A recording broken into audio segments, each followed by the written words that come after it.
Well, hi, everybody. Welcome back to another episode number 86 of Speed Tips by Bob and Chad. I want to welcome everybody in here to listen to us tonight. We've got a lot of things we're going to talk about. And of course, we got the Supernationals coming up. So we definitely will be talking about that a little bit. That's going to be exciting. It's a little over a week away before the Prelude starts. And then when the Prelude starts, we'll have 8 days of racing at Boone Speedway in Boone, Iowa. So the IMCA Supernationals is always a stellar event.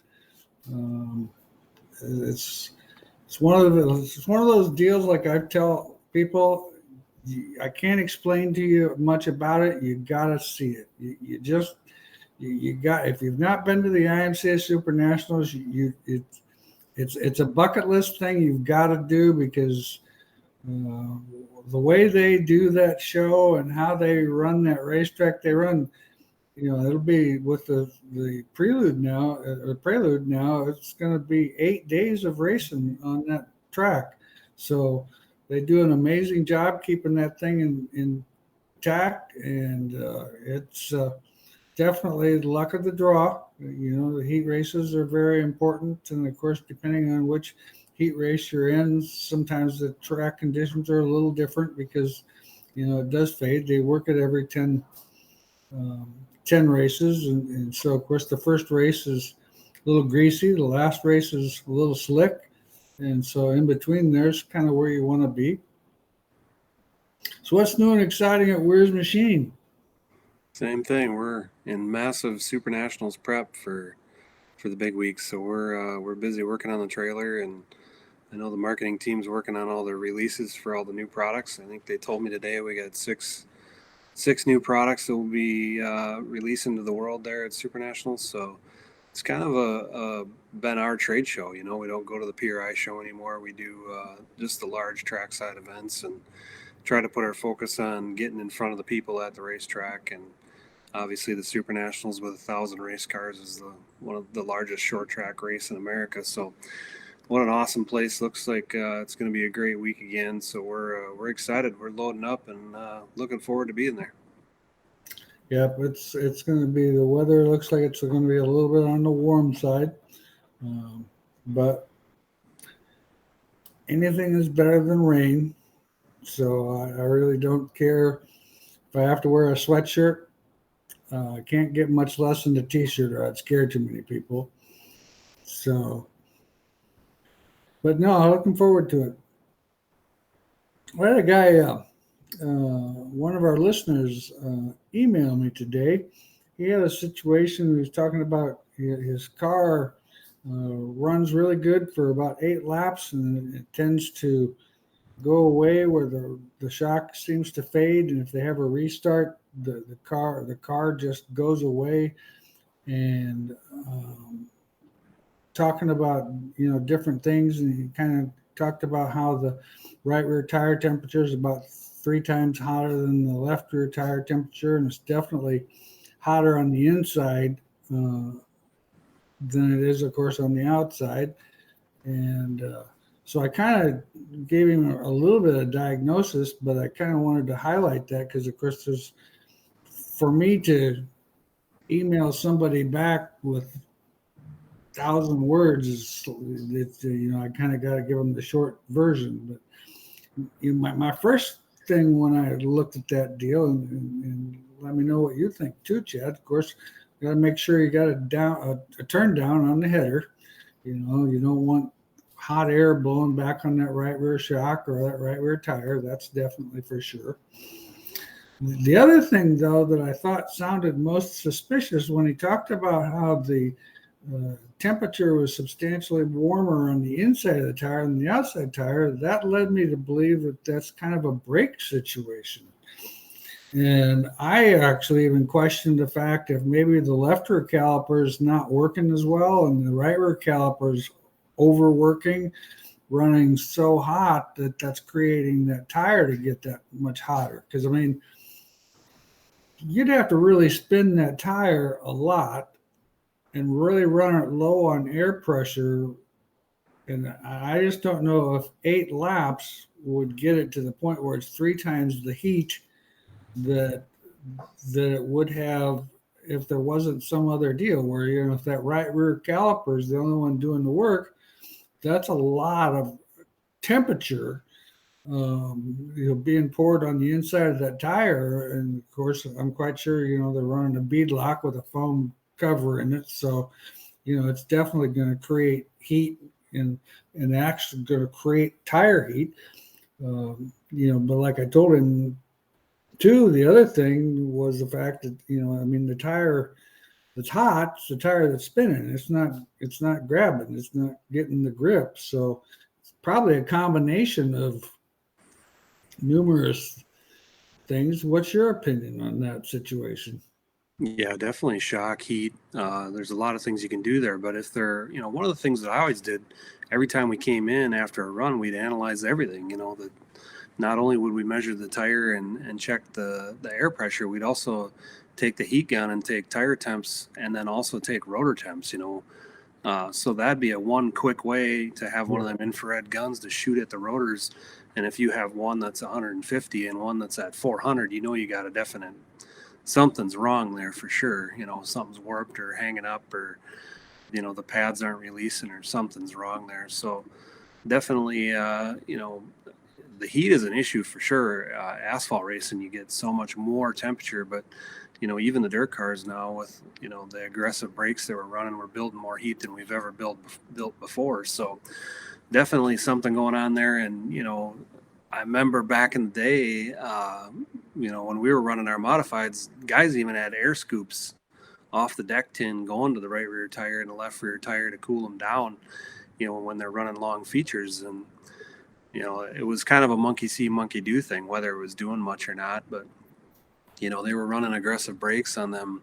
That was when we were running our USMTS style cars. So you had really aggressive brakes, and, we were building heat on long runs. So they run some air ducts like you do on asphalt cars to the tires and the brakes to cool them off. But I'm not sure how legal that would be today, but definitely something you got to look at. And like you said, turning the exhaust and making things little deflectors and whatnot. But your oil in your shock, if it's 3/4 of a season old, is going to break down quicker than the new too. So And that's the other thing. They're by the rules, they have to run an economy shock, which I'm not saying anything bad about that, because it's just like the tire. If everybody's got to run the same thing, it's a rule. So it's just the way it goes.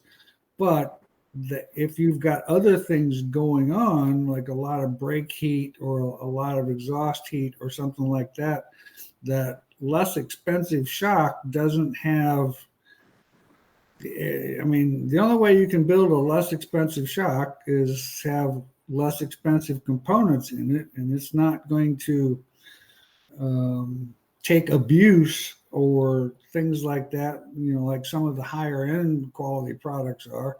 So, and like I said, and I'm not saying anything bad about the shock, but you're right.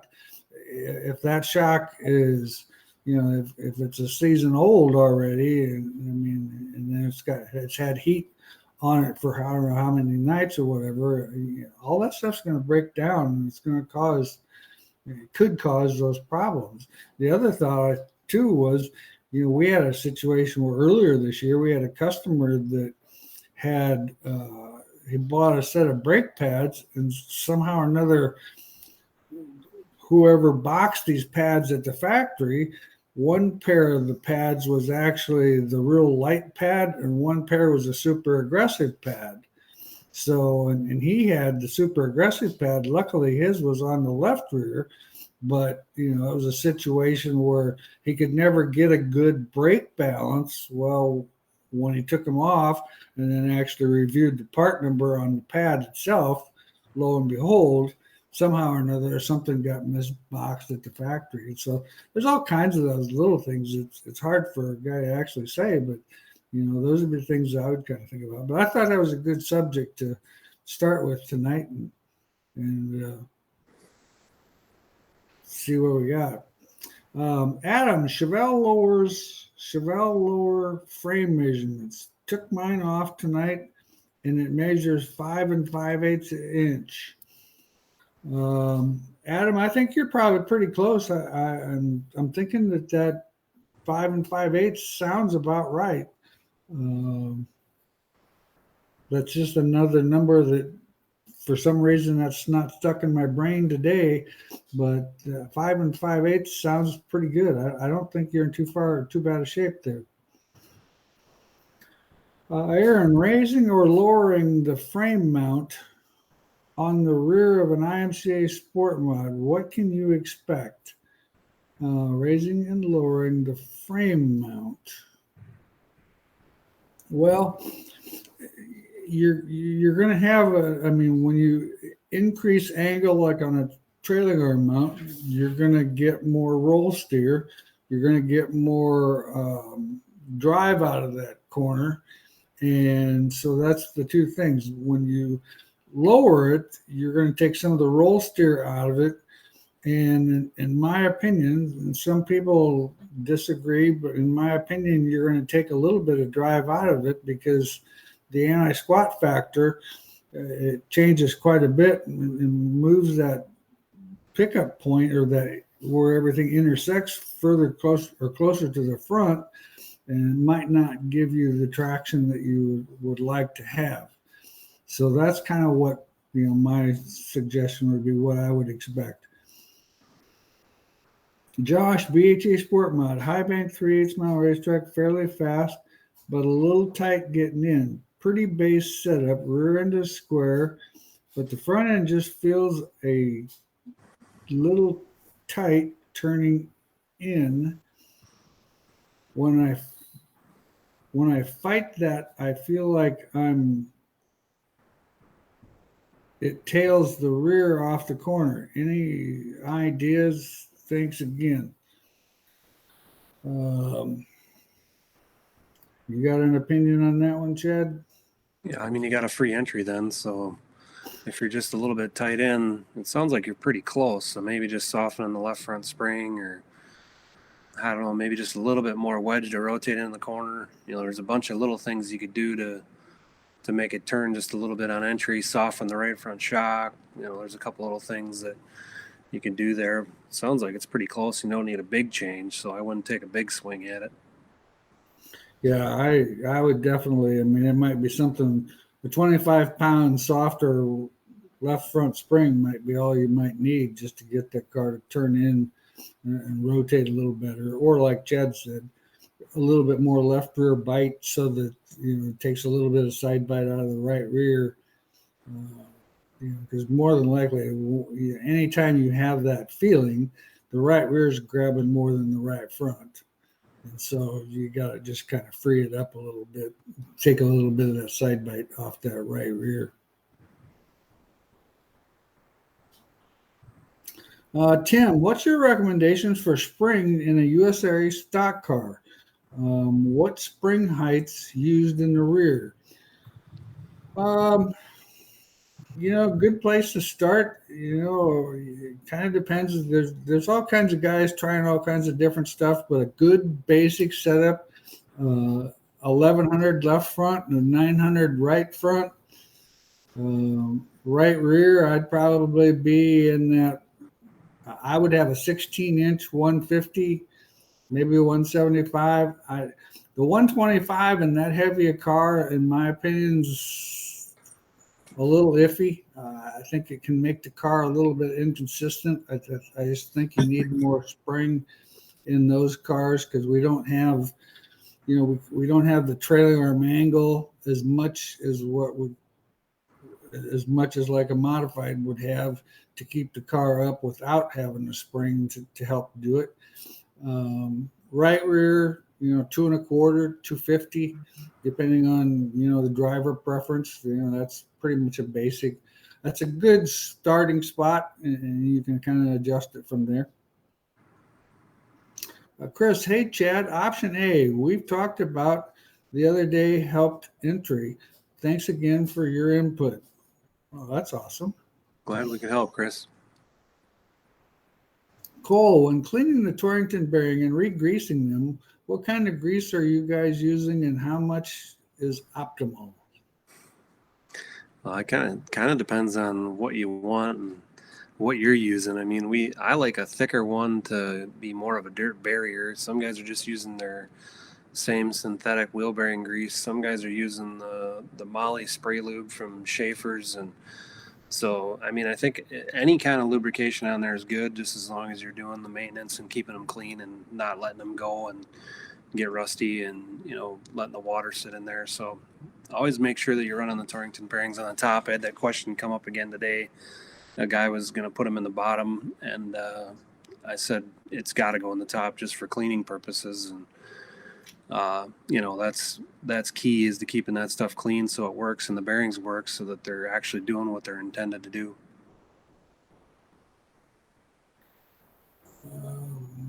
Blake, how do you feel about a Swift 235 on a dry slick racetrack in a hobby stock? Tight helix. The helix spring? I think he's got TH after it. I think he's tight helix. Yeah, TH. I mean, that weighted car, that spring works pretty good from what I've been told. I know some of the stock car guys like running that spring, and some of the guys that are pretty fast, I've heard they're running that right rear spring. So it might not be a bad idea on a dry slick racetrack in a hobby stock.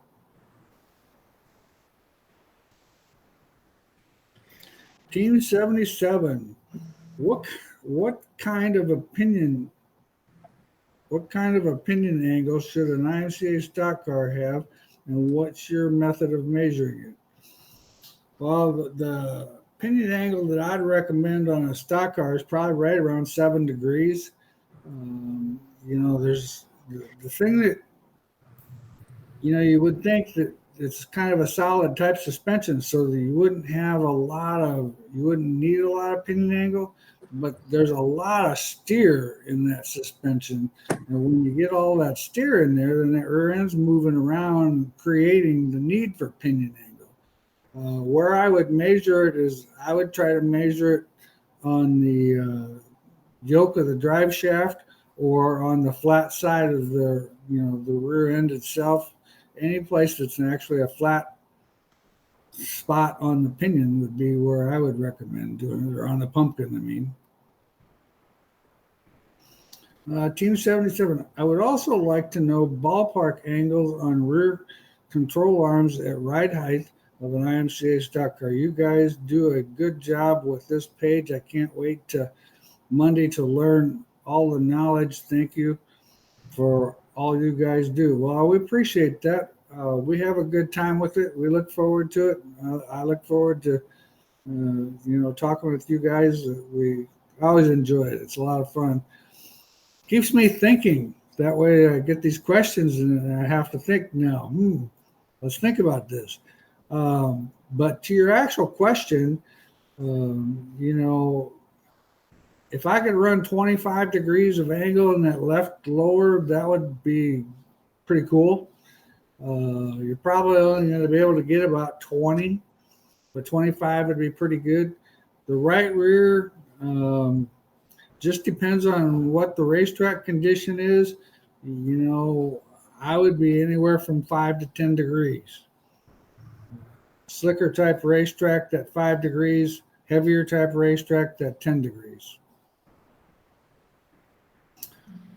Ashley, good evening, guys. Can you tell me the proper heat range of the American Racer modified tire? I've been told this is hard to find information. I've been told 150 degrees. Once you get over the 150 degrees is when that tire quits or starts to fade. I know like the IMCA tire, if we can keep that in that 130 to 140 range, and that American Racer's similar heat. I think the American Racer will take a little bit more heat than what the IMCA tire is, but I would be real nervous of running anything over 150 degrees. I'd still be in that 135, 140 range if I could be. What's your opinion, Chad? It's been a long time since I talked tire heat. I don't even know where they want you to be.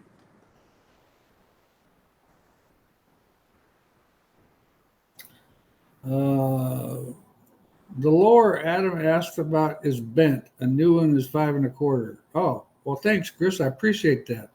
I just didn't have that on the top of my head tonight. It was definitely a Monday today, and so I didn't have that stuck in that.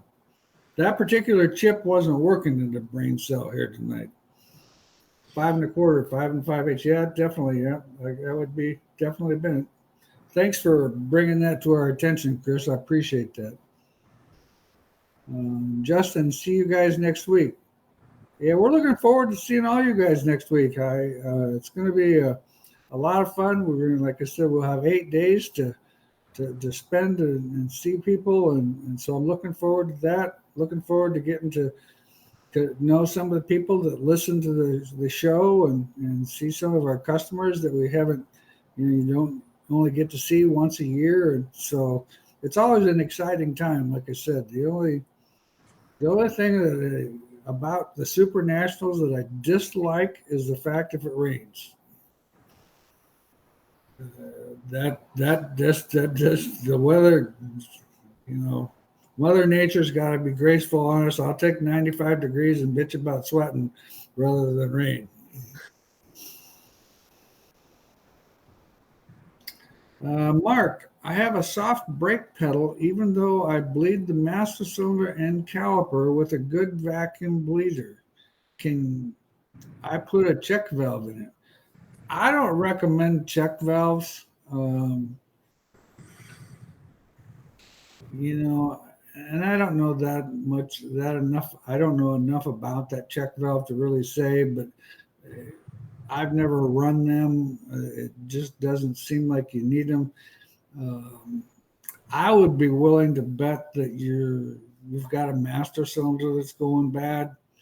If you've got a soft pedal and you bled the master cylinder and bled the caliper with a good vacuum bleeder, there's air in there, or there's something's not working right in that master cylinder, and I would believe probably replacing that master cylinder would definitely probably fix your problem. Sean, Chad, on your IMCA rear two-link brackets, where do you measure to figure out what shock drop mount I need? So all the measurements are referenced from the center line of the axle. So you would just give a center line down to where your shock mount is, and then 4, 5, 6, whatever it ends up being, that's what you'd get for the plates to go on that particular application. We don't have any forward and back adjustment on the IMCA plate. Our standard stuff, you can put different shock mounts on there to manipulate the angle, but on a sport mod with just a shock mount like that, there isn't really any gain by going up, down, left, right, all over the place. You're just trying to make sure that the shock doesn't bottom out through travel is basically what you're trying to achieve there. Noah, IMCA Sport Mod. So tried a lighter left rear spring from a 225 to a 175. Didn't go anywhere. Lost forward traction. Whoa. There's a long question.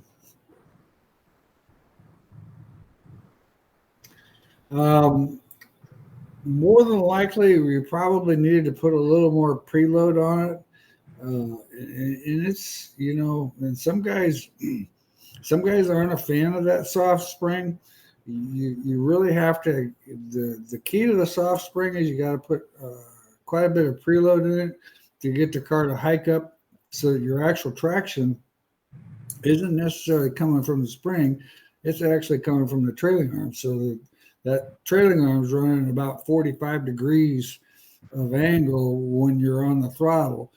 And so more than likely, that's probably what happened there in that situation. I'm not sure, but that's what I'm guessing is probably the case.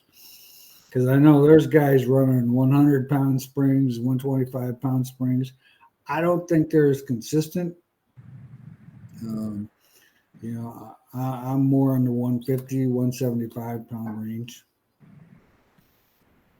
On a Wasota Midwest Modified, car loses traction coming off the corner when the track starts to slick up. Have tried 4 offs. Have tried reverse stagger, move 25 pounds of lead over any ideas to try? Well, what's your thoughts, Chad? If it's that extreme, it sounds like maybe you're tight in. Maybe the car is an entry issue instead of an exit issue. That's probably what I would lean towards too, and especially if you're putting a 4-inch offset on there, more than likely the car is so tight that it snaps. What happens is the car is actually tight getting in, like Chad just said, and then what'll happen is it'll actually snap. Goes in and it's tight, and then it snaps loose, and then it's just loose all the way off the corner. So I would look at corner entry first to see if the car's not a little bit slick, not a little bit tight on the slicker type racetracks. Entry 1, corner 1, first lap. Yep.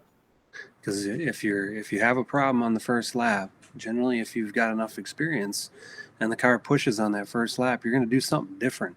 You're going to drive it harder. You're going to bend it going in the corner. You're going to do things to manipulate the problem, and then you're not going to remember what the initial problem was. But not saying that that's it, but that could be part of the problem.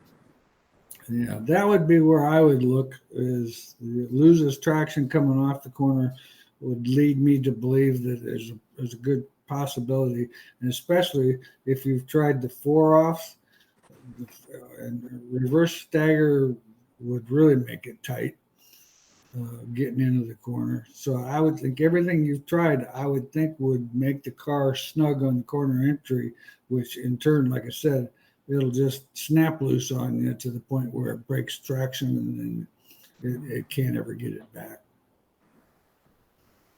Chris says, no problem. He's been a few of those A-frames over the years. Yeah.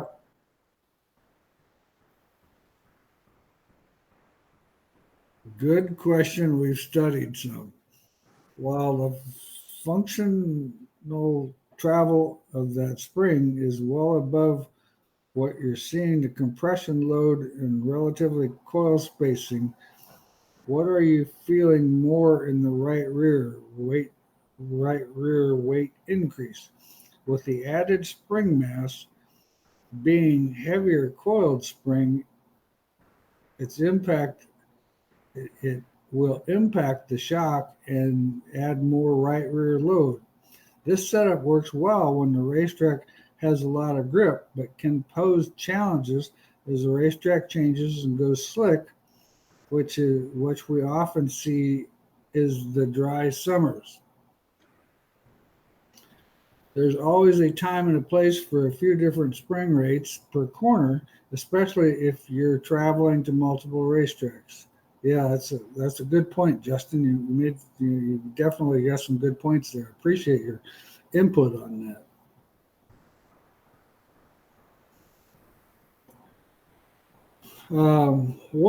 Joel wants to know, what is your preference of J-bar angle on a slick track for an A mod? I don't know about actual angle, but the split, I never go over 8 inches of split between the pinion and the frame itself. It seems like if you go over that, it starts to try to spike that right rear tire and can make the car finicky. I actually start with a 6 inches of split is where we normally start with. And then I only change it. Like if we start with 6 inches of split, and then when the racetrack starts to go slick, we drop it on the rear end a 1/2 inch. And very seldom ever go more than that. That's kind of our go-to. McBurney's car, that works pretty good. Tim, Cole Kelly Royal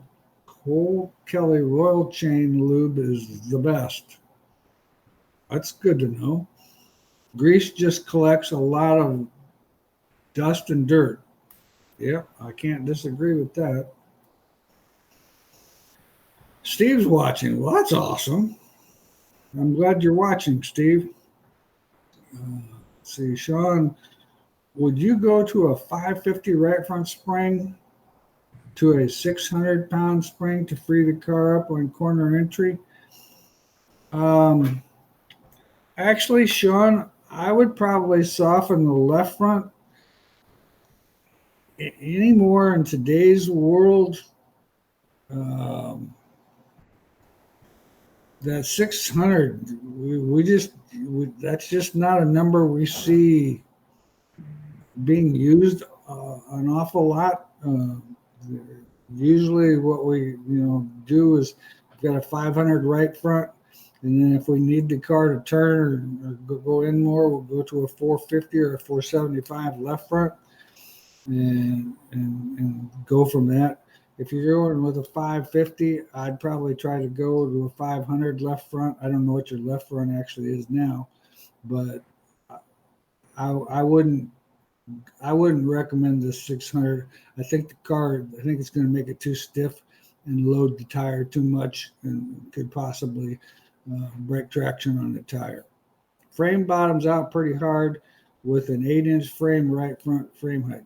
Well, and that's a good point. I'm glad we brought up that frame bottoming out thing, because a lot of times people think that frame bottoming out is caused by the right front spring not being enough. Well, it actually could be caused about too much brake floater angle, could be caused about the pull bar not having enough pull bar shock to the pull bars actually shocking the car and unloading the car, driving that right front into the ground.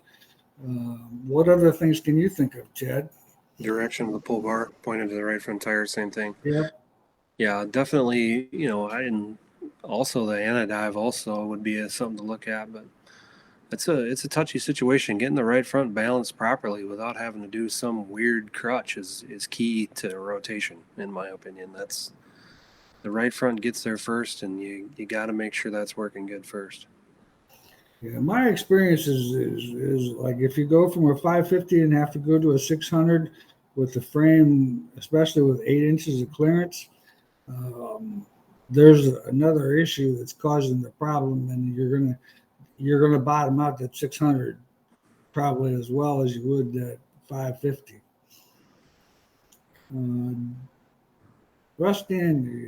Justin is from Hypercoil. Awesome, Justin.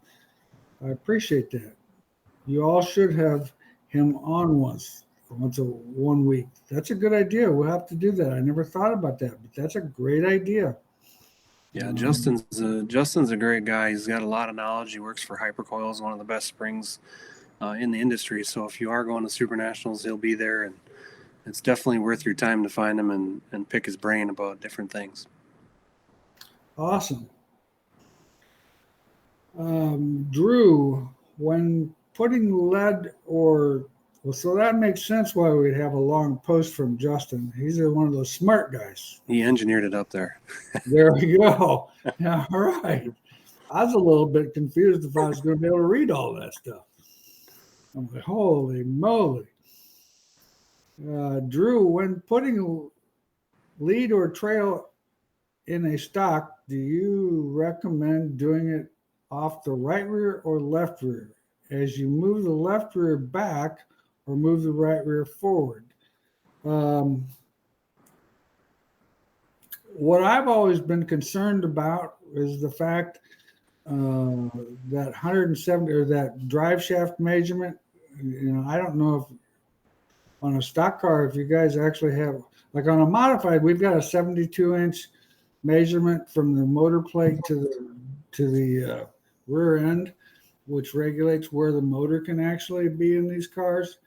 And so when doing that, I've always felt that if you have to put lead in the car, I lengthen the right or the left rear. If we put trail in it, then I lengthen the right rear. So I'm always lengthening one side or the other, depending on whether I'm wanting to put trail in it. I can't say that there's a performance advantage or disadvantage either way, but with a stock car, I don't think you have those rules. So I don't know if I don't think there's going to be a performance edge however you do it. It's whatever going to be simplest. Okay. Aaron, good evening, guys. How light is it too light in a hobby stock for a right rear spring? Boy, I've heard some of them guys run 150s, and I've heard some of them guys run 250s. So it kind of, I don't know if I can help you there. I don't definitely myself. I would think with that weighted car, you get below 200 pounds, and I think the car would just lay on the right rear. With if you don't have enough spring, the car's just going to lay on the right rear, and that's going to hurt. Well, it's going to hurt traction off because the car is going to be laying over in the right rear, lifting the left front up, and all that good stuff, and not going to perform well. Josh, street stock running a pair of 1050 front springs and a 175 left rear and a 225 right rear with BHC shocks. Right rear seems to lose traction on slick. Any suggestion? I would actually contemplate moving some weight around. If the right rear's losing traction when it gets slick, that means that the racetrack's probably slowing down a little bit. So the G-forces rolling on the right rear aren't enough to the point where you might need to move some weight from the left side closer to the right side to help keep that tire stuck more. That would be my go-to. I play with a 25-pound chunk of weight a lot of times, and that makes a ton of difference. Brent, USRAB mod, having to wait on right front to dip going in. I have a 1/4-inch spacer and would like to go to a 1/2-inch spacer for wheel alignment, but that would make my problem worse, having a 3/8 shock and a 550 spring. Left rear chain is 4.5 inches. What would you recommend to get on the right front faster? Well, I'd probably put my left rear chain a bit more. I'd put more split in my left rear chain to try to get it on the right front more. I'd probably contemplate a 525-pound right front spring, something just a little bit softer. That would be my two thoughts. The other thing, though, when you've got a 1/4-inch spacer and you'd like to go to a 1/2-inch spacer, actually what that 1/2-inch spacer would actually do is help you, because that's going to lighten the actual wheel rate, because it's moving the wheel further away from the spring. So the actual wheel, the rate of the wheel in comparison to the spring would be softer. So it'll actually make the car feel like you softened up the right front spring. I would definitely go that way. I think you like the car better with that 1/2-inch spacer in there. I mean, it's only a 1/4 inch more, so it's not going to be night and day difference, but it's definitely going to help you.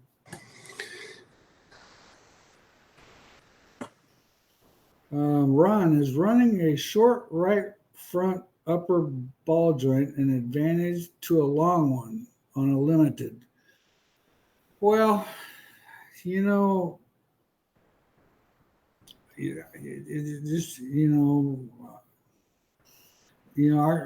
our cars with the Pinto spindles on it always use the standard ball joint in the right front and the +1/2 in the left front. But that's the way our roll center was built into those cars. So just telling you what would be the ideal thing for your upper ball joint might not be, I could answer your question and just give you that information, but there's a whole lot more that goes into that roll center and what's going on with that front end. But I would try it. I mean, all you're going to be is out the price of a ball joint, Judd. It's going to move your roll center a little bit, so it definitely will change the car somewhat. Sean, running an IMCA sport mod, I do have a few degrees of pro dive in the right front. The pull bar is dead straight ahead static. Should I point it towards the left front? A small amount.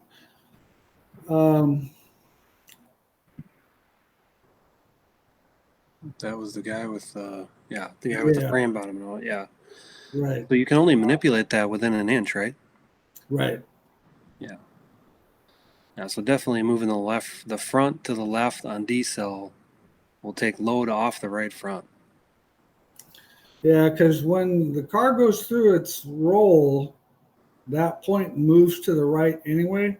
So if it's pointed to the right front, it's going to move further to the right when the car goes in under the throttle.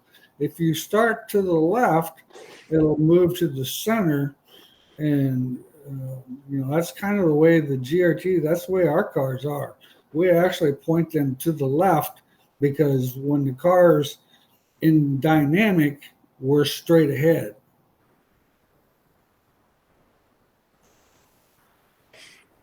Have you ever tried running a slider behind the rear end on a B mod? When I talked to GRT the other day, they told me to put the slider behind. Any thoughts? Well, if you put the slider behind, now I'm assuming that you're left rear. Yep, I'd seen this question.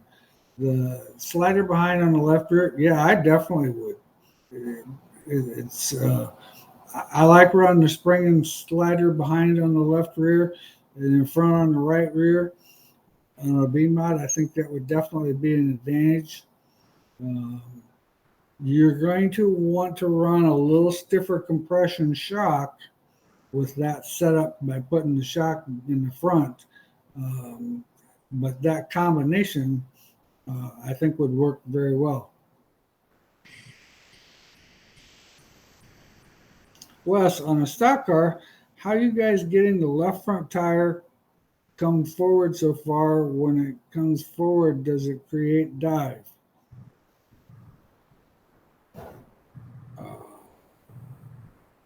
I didn't know we were on the left front getting the left rear tire to come forward. All right, that's the left front. What the hell?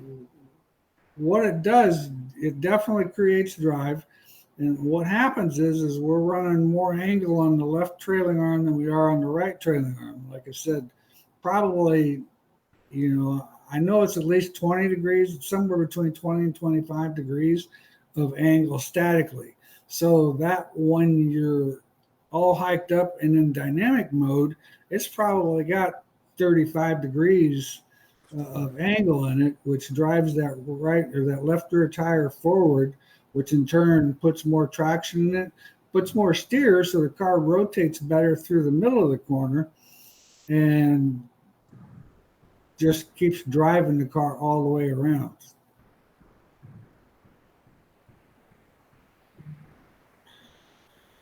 What's your recommendation for starting points for indexing angle at static and dynamic, both left rear and right side, IMCA modified? There you go, Chad. So the right rear, we've been starting level at ride height, and the left rear, like, it varies chassis builder, 2 to 5 degrees into the spring. Some guys are kind of playing with that on your timing and your corner entry, putting more in to get it to rotate in on a shorter track and taking some away on a big fast track. So, but we still say the recommended starting positions are 0 on the right, and I just go with 3 on the left rear. Would the right front bottoming out too hard cause the chassis from hiking on an IMCA stock car? 850 right front spring, 1100 left front spring, raise the ride heights. Well, it could, but man, I'd probably raise the ride heights a little bit in that situation, just because if you're bottoming out a stock car, would almost tell me that spring's a little soft. That right front spring's a little soft. But in answer to your question, I don't think it's going to keep the car from hiking. That's all has to do with your trailing arm angles and rear suspension more so than the front end. Ron says, thanks. The car's an IRP. Awesome. Well, Weir's load stick. You check right front load with the car off the ground. Question mark. Yeah. So, I mean, the best way that we've found to get the best data most consistent is to do it in the air. Take the tire and wheel off, take that out of the equation. And I had a guy ask me the other day, why would you take the tire and wheel off? Well, because when you're in the pits working on the car, generally your tires and wheels are off. If you have a non-bead lock versus a bead lock, some different weight issues there. But the easiest way is just to get that out of the way. And once you have your car scaled and all ready to go, you'll have your ride heights, your static ride heights. So every corner is going to have a center to center on the shock where you would put the load stick in. So then you'd write that measurement down. You can hook it up on the ground, put the stick on the ground, take the shock off, put the stick on, then jack the car up in the air and take the tire and wheel off, and that'll give you your load, which is your baseline. And that's where you want to start. Either do it on the ground, pick it up with the stick on, and you zero the stick before you put it on, or put the stick on up in the air and then ratchet the stick to the center to center distance. Either way works. Just be consistent in what you do. And the reason that it doesn't work on the ground is because you have too many variables in the equation. If you have 10 gallons of gas versus 20 gallons of gas, there's variables that manipulate the load stick on the ground. However, it is good to take the car, put it on the ground, put the load stick on the right front, let's just say, and then pull the car into motion. That'll tell you instantly if you have something wrong in the back or shock mount bound up. The very first day we built that first load stick, we ran out to Steve that works here. We ran out and put it on his car. We were all excited. We had this ratcheting load stick, and so we went out and put it on his right front. And we pulled the car down into motion, and that thing was climbing and climbing, and got to 1,200, 1,300, 1,400, went to 5,000 off the charts. And the right front shock mount was bound up. So we found that bind in the suspension, and he fixed that. And the next week, he was very good with his increased travel on the right front. So that being able to manipulate the car and find binds is something that the Ultraforce engineers are working on. And we're actually coming out with something very soon that's very cool along that lines to help you find binds in your race cars. So stay tuned for that. That one's going to be pretty cool. Awesome. Well, it sounds exciting, and it sounds like something we all need to stay tuned for. Well, we've got 10 minutes left here, so we've got time for a few other questions. Anything else that you wanted to talk about, Chad? Pumped about Supernationals. We got I see about 25 boxes of apparel, so we got our new apparel, and we got new product releases that we'll be doing every day down there. So just really looking forward to that week. It's definitely my favorite week. It's a grind, but we really look forward to getting to the racetrack and being with the customers and trying to help them win and trying to learn and make our products better. And that's where the ideas come from. And we generally leave Boone with a list of new product ideas. So it's always exciting to get to the track, and I get to hang out with you and Uncle Pat and Ben. So it's a fun week. Manufacturers Row has become a extended family for all of us manufacturers, I believe. Yeah. So it's just an exciting time. We get to spend 8 days together. Pumped. Yeah. We should be able to come up with something cool. You would ought to think by the time we get out of there, we should definitely think of something. Limiter chain left rear location by center section or closer to the spring. Definitely by the center section. And I'll let Chad kind of explain why that is. Yeah, so I mean, you got to think of the chain. I always go and reference my teeter-totter, but like where that location is of that chain influences that left rear tire. So if I'm picking up with the chain out here, I'm picking it up easier. If I'm picking up here, it doesn't pick it up as easy and it articulates more. So as that chain gets to the stopping location, it can rotate more. As the right rear goes up, it's going to actually get more travel distance after the chain gets tight when it's going through its motion. So you get more dynamic wedge number through the middle of the corner, so essentially more traction. However, some guys don't like how erratic it feels in the middle, so then they'll go back out towards the cage to just slow the motion and make it a little bit more stable. But again, that's kind of a driver preference thing. The one guy that just told me that he's going back out to the cage drives his car completely different than everybody else. So I'm still a fan of in tight to the bell just to get that extra, teeter-totter motion, to get that rear end. When the right rear gets to the max compression, the left rear is going to be a little bit farther down than if the chain is out towards the cage. Yeah, most definitely.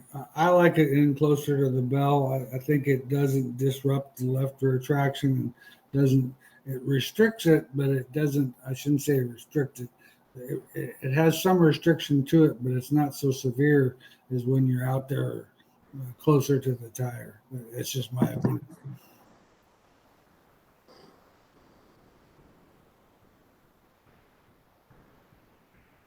Right. Okay, Sean, would the left rear chain cause the car to be tight? Hang on a second. Oh, you meant right rear.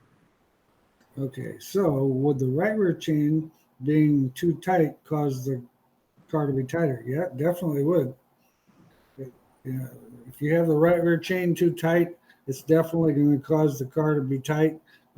What it's going to do is restrict it from gaining an angle on that right rear trailing arm, which is going to restrict steer and that type of stuff. You can maybe explain it more than I can, Chad. Yeah, so the right rear chain, the tighter you tighten that up, the more grip you're going to have, obviously. But when you get into a rough situation, it's not going to be drivable. So you really got to be careful tuning the right rear chain because it can be a problem. We've been doing some open stuff with biscuits there and softening that load so that when you do hit the right rear chain, it's not so violent if you get onto a rough track situation. But like an IMCA car can't run any bushings or any softening devices in their chain. So you need to be really careful on cars where you can't run any cushion on how tight you manipulate that and how much you tighten that chain up on the right rear.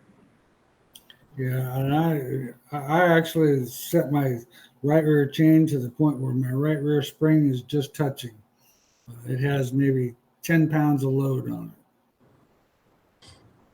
it. IMCA stock car. What's your recommendation for how much bite in the scale number, minimum to maximum?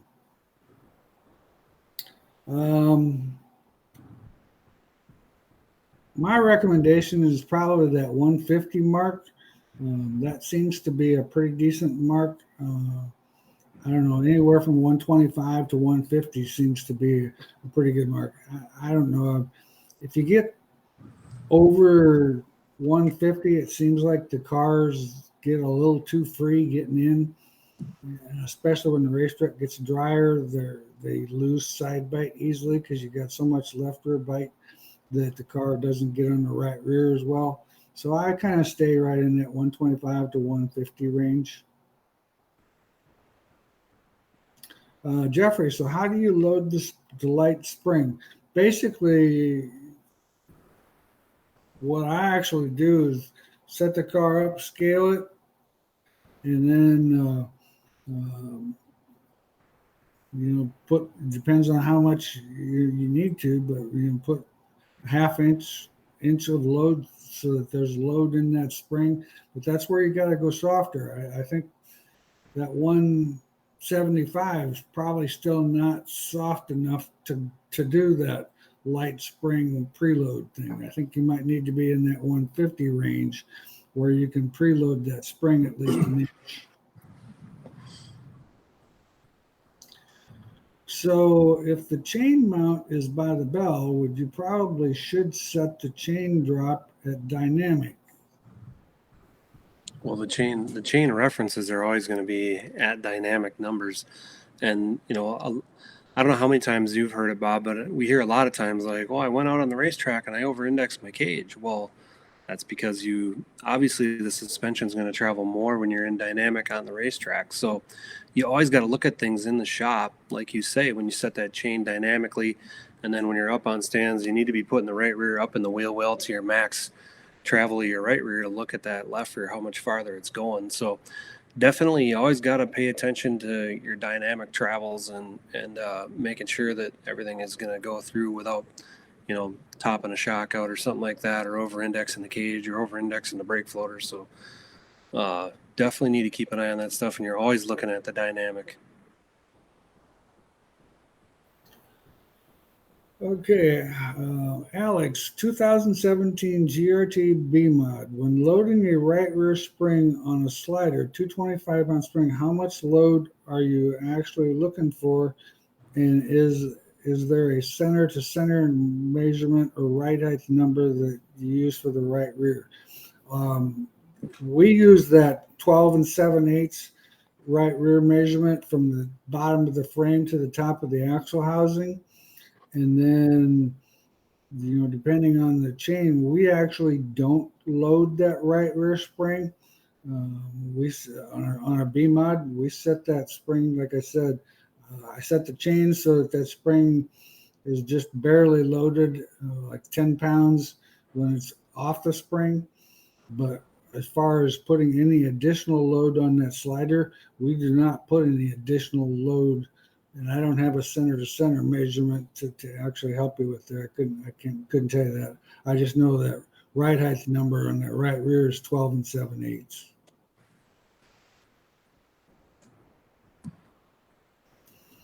All right, well, this was a good night tonight. Lots of great questions, great input.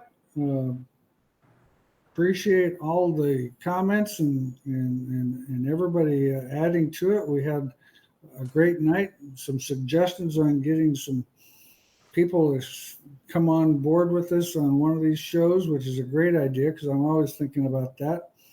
And so we're, like I said, now our next mission is Supernationals. So our next show is going to actually be the 11th, which will give you the Supernationals preview or post-race. We'll be able to tell you what all we did in 8 days next Monday or two Mondays from now. So anyway, so thanks for watching, guys. We sure appreciate it, and we had fun, and look forward to helping you. I hope we help you guys out tonight. Thanks, everybody.